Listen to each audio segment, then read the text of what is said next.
guérissez le mal en comprenant sa véritable origine.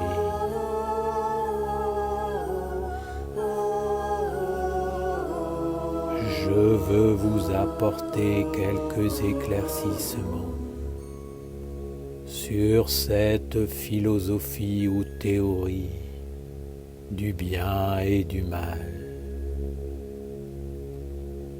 que bien des humains ont compris comme deux mondes opposés.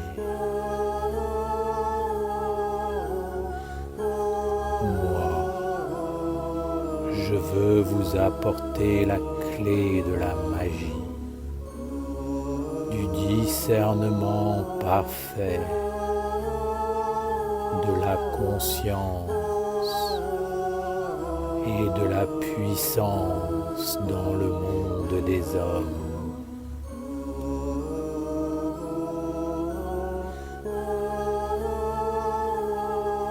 Je ne parle pas de la puissance pour accomplir la volonté fantaisiste de l'homme,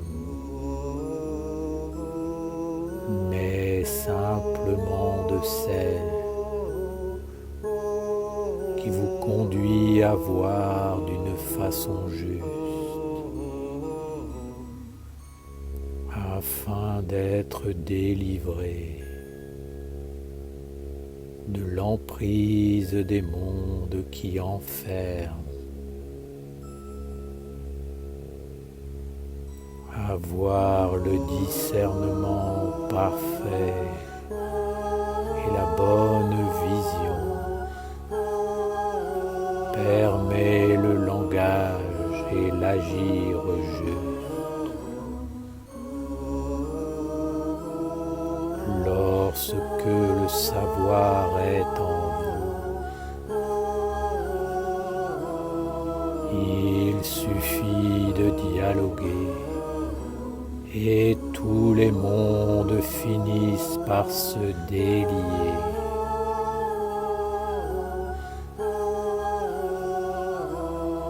Être puissant ne signifie pas faire ce que vous avez envie de faire, mais savoir qui veut en vous et être clair.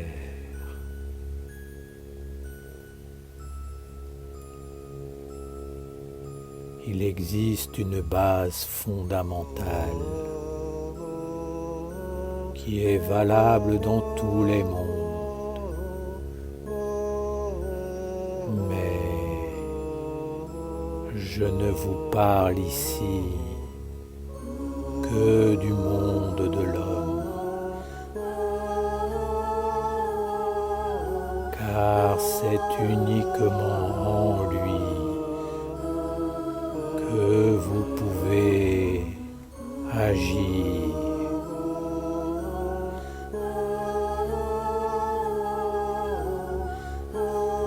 Dans votre monde, tout, absolument tout est divin. La vie est présente et agissante en tout. Et la vie est essentiellement la présence de Dieu. Sans la vie, sans Dieu, aucun chemin ne serait ouvert.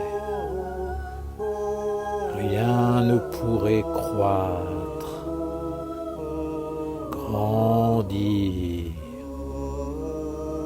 évoluer.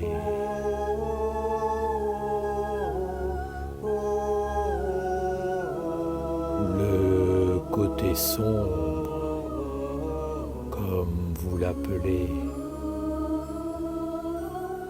n'est en fait qu'une matérialisation d'un principe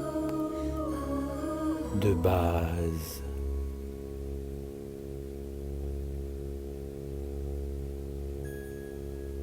Cette matérialisation occulte Dieu dans le principe.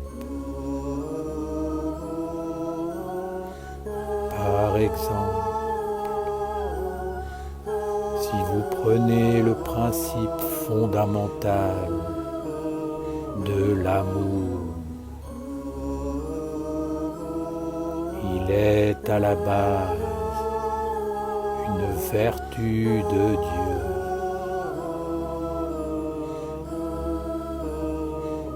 L'amour est un Dieu, un archange, un ange, ou si vous préférez, une intelligence, une loi, une qualité, une pensée, un état d'être de Dieu. L'amour existe dans différents degrés qui sont hiérarchisés, allant de l'esprit vers la matérialisation. Vous les hommes, vous aimez matérialiser les choses, les séparer, les diviser. Mais dans l'absolu, l'amour est une vertu divine qui existe dans tous les mondes et qui demeure une unité.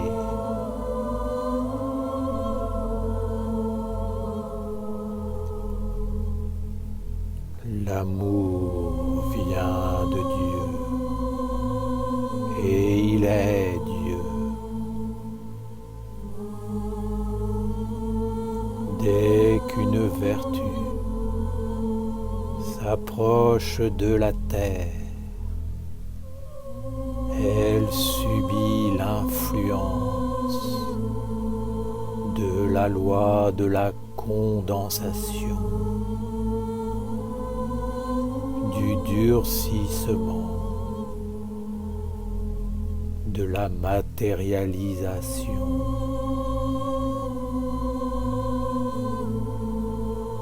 Si l'homme n'est pas initié à l'aspect divin de l'amour, cette vertu subira une densification, un durcissement qui pourra aller jusqu'à faire apparaître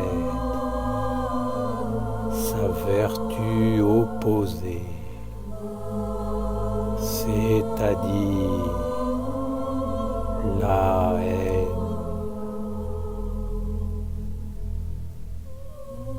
La haine est une densification de l'amour et une occultation de son origine divine. Cette matérialisation forme comme un miroir ou une pierre, quelque chose de dur et d'opaque qui empêche de percevoir ce qui se cache derrière, c'est-à-dire la vie, Dieu, l'origine.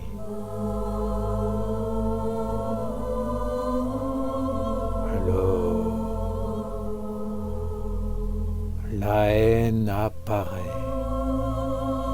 et s'empare de la vision, de l'agir et de la vie de l'homme.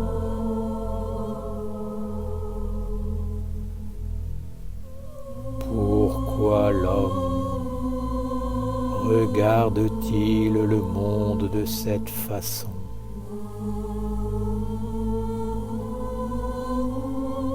Et engendre-t-il cette vision qui contribue à faire apparaître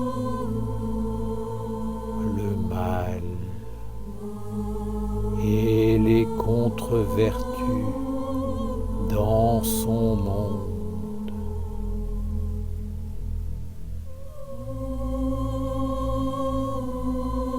Votre grande difficulté à travers les siècles et en raison de l'héritage que vous avez reçu, c'est que vous n'acceptez pas de vivre avec les mondes supérieurs d'une façon universelle.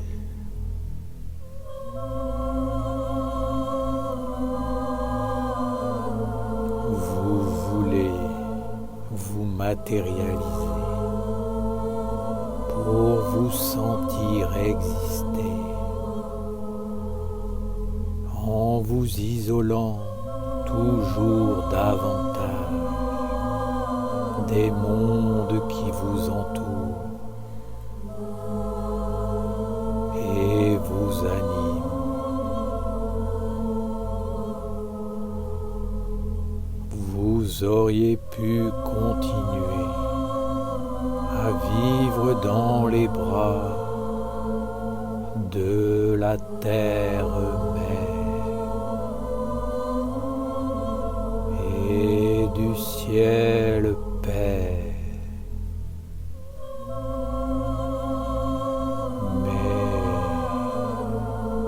Vous les avez quittés pour avoir votre existence propre.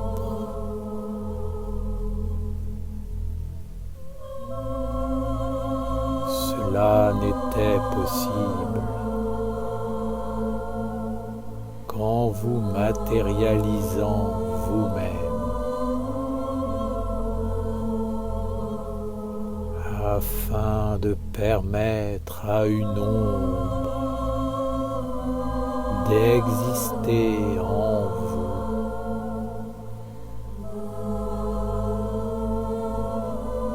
Cette ombre a éveillé les principes inférieurs de l'avidité,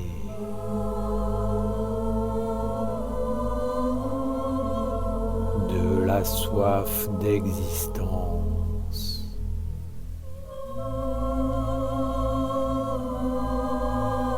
contribuant ainsi à matérialiser les vertus telles que l'amour ou la sagesse.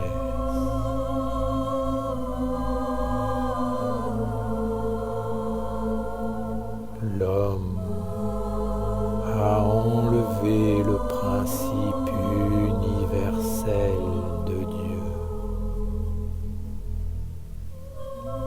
pour accaparer et détourner les forces à son propre compte.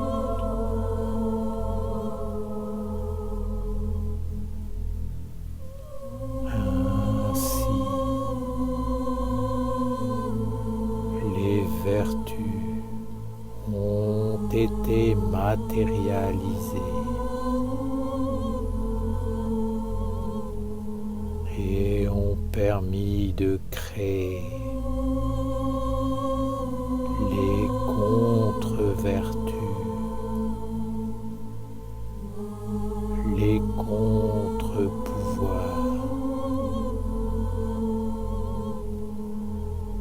parce que l'intention des hommes n'était pas bonne.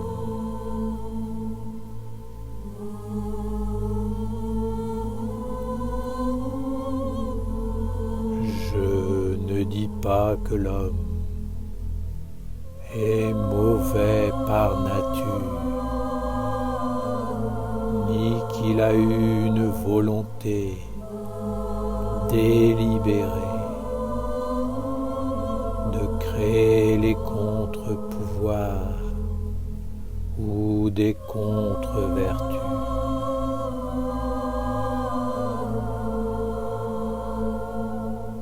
Je dis simplement que l'homme est ignorant et que c'est cette ignorance qui l'a donné la force et le pouvoir à des mondes ténébreux.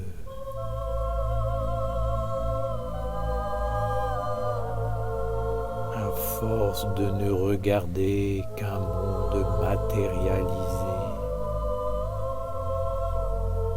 sans percevoir les mondes subtils cachés derrière lui, l'homme ne voit plus la sagesse ou l'amour de Dieu, mais fait apparaître un monde de bêtises et d'ignorance. Ce monde entre dans son âme par l'œil, par les 5 sens, uniquement tournés vers l'extérieur.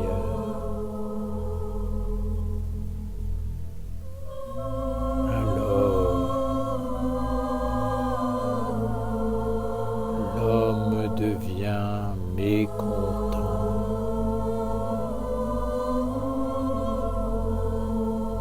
Étant mécontent, il emplit le monde de mécontentement.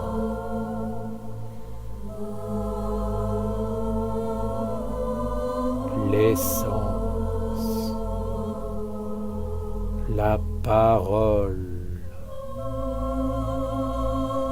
les actes et la vie de l'homme expriment, incarnent la contre-vertu du mécontentement.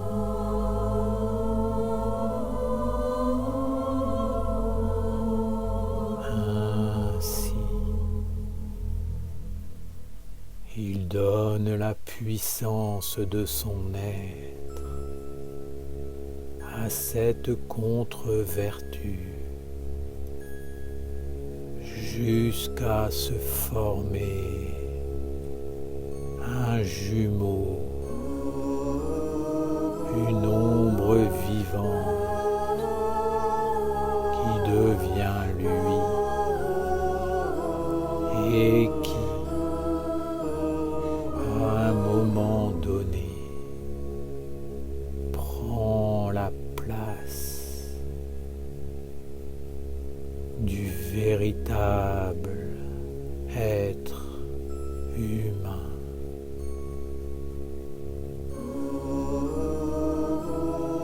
Tel qu'il a été pensé et enfanté à l'origine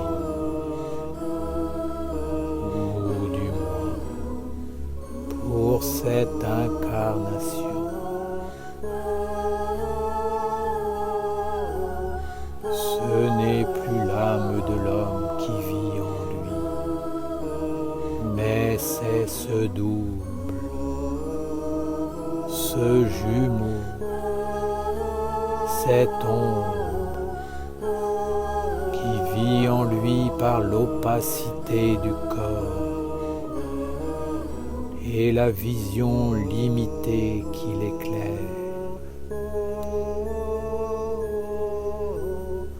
C'est ce que vous appelez ne plus être soi-même ou être devenu une ombre, un semblant.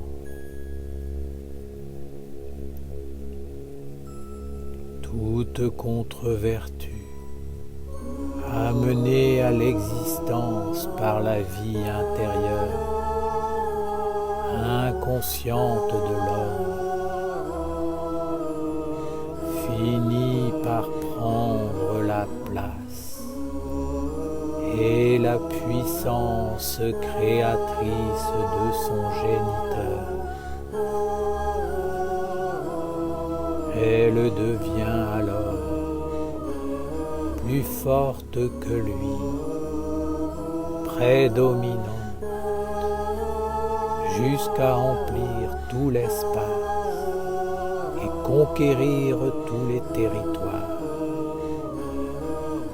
Et elle a le droit de le faire, car la loi veut que l'homme récolte et vive ce qu'il a semé.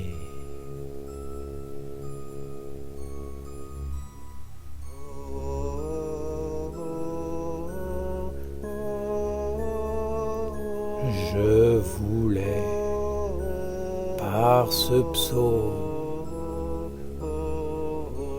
rétablir le juste savoir et le discernement, car les hommes, dans leur ignorance, pensent que le mal vient d'en haut et que ce sont les puissances supérieures qui décident de tout.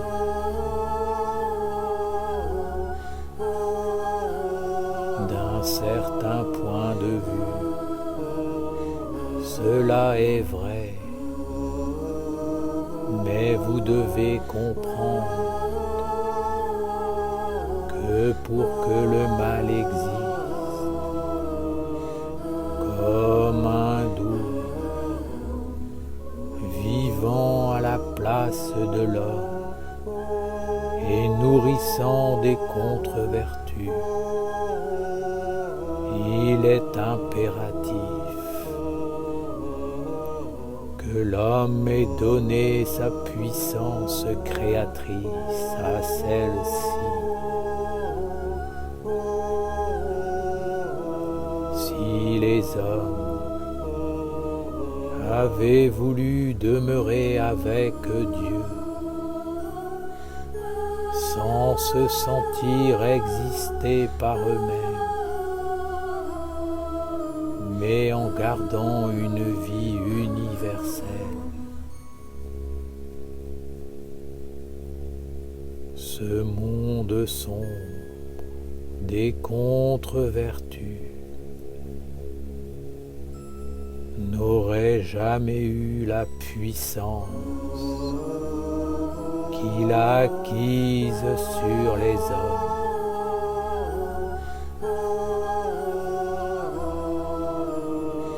Père Ouriel, veux-tu nous dire que ce que les hommes appellent le côté sombre, obscur, négatif, n'a aucune existence ni consistance par lui-même, et qu'il ne peut exister qu'à partir du moment où l'homme détourne son regard de l'universel pour ne s'intéresser qu'à ce qui se matérialise, qu'à la forme, ainsi une ombre se crée et elle prend la place de la vertu, empêchant l'homme de voir l'origine de la forme, la vertu universelle. Il ne perçoit alors plus que l'ombre de la forme et en comprend la raison d'être en acquiesçant à ses principes, ses désirs d'existence, ses orientations. Par ignorance, l'homme finit par se détourner de l'amour pour adopter la haine, car la haine lui donne l'impression de vivre par lui-même, en étant séparé, isolé de l'universel, de Dieu. Est-ce cela que tu veux dire, Père?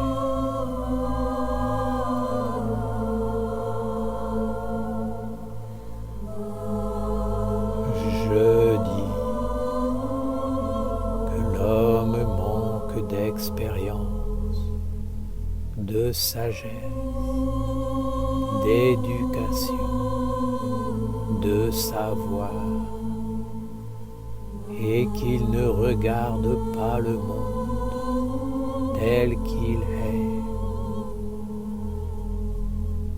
Il ne vit que dans des principes, des lois, des concepts arbitraires et surtout dominé par une matérialisation extrême.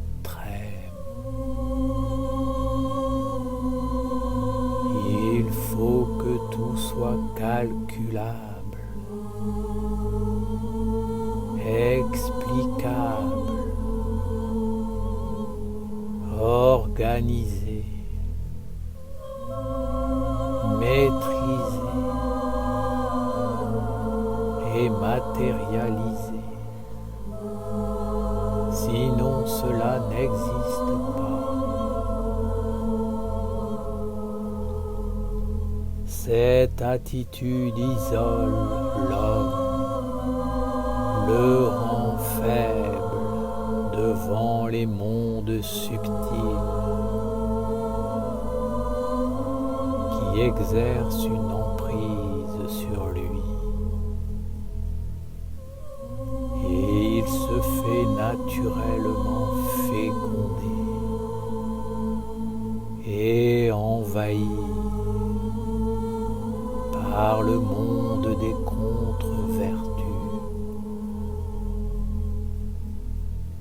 qui entrent en lui pour enfanter sa destinée et son futur corps.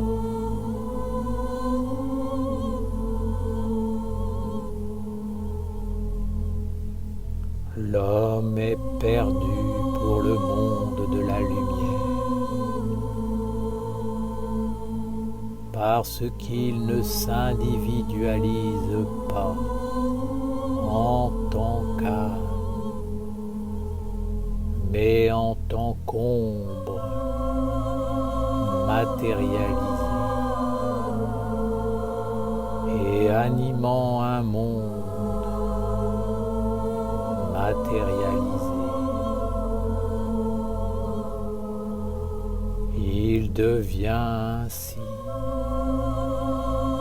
un être collectif,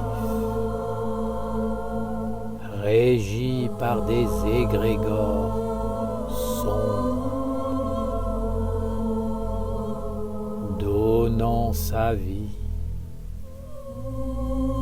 et sa puissance intérieure pour pour nourrir ces mondes et les rendre plus forts.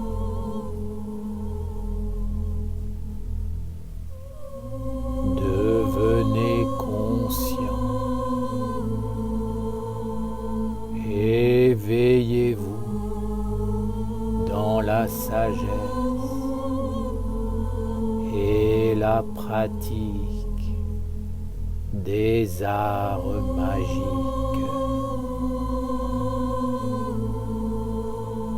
Devenez agissant dans les mondes de la magie,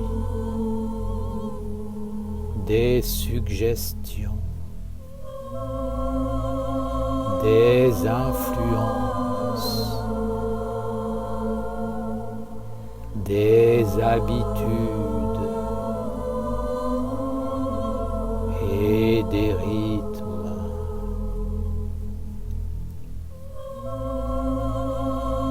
Redevenez des créateurs et des serviteurs de Dieu omniprésent.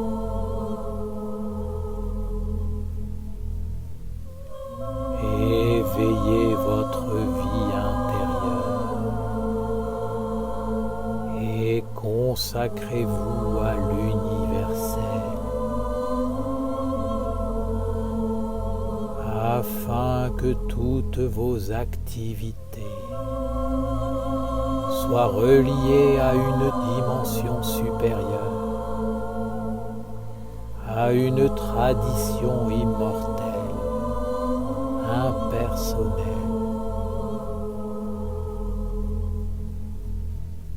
Ainsi, l'ombre perdra son pouvoir et le monde des contre-vertus sera mis en dehors de vous.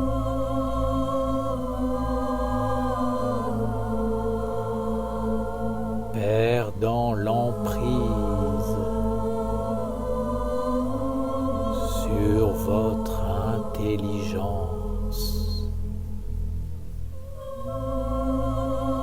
vos sens, vos pensées, vos souffles, vos désirs.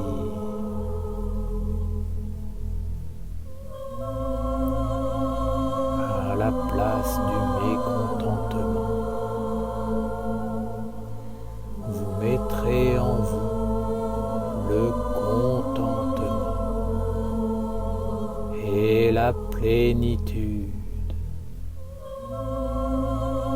en proclamant la suprématie de Dieu, en étudiant son enseignement, en lui offrant votre dévotion sincère, en pratiquant ces rites sacrés qui unifient les mondes et en participant activement à son œuvre bienveillante et bénéfique.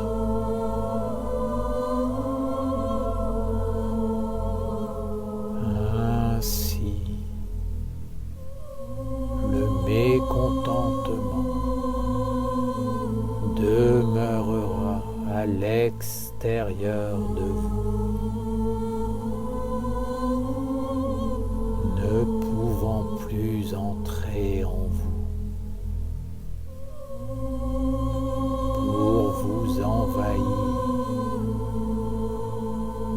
et féconder votre destinée.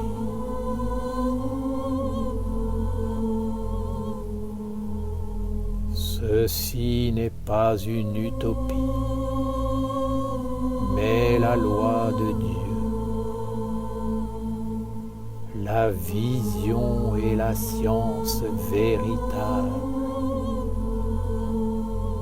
la bonne éducation est la clé de la puissance magique que j'offre aux Esséniens.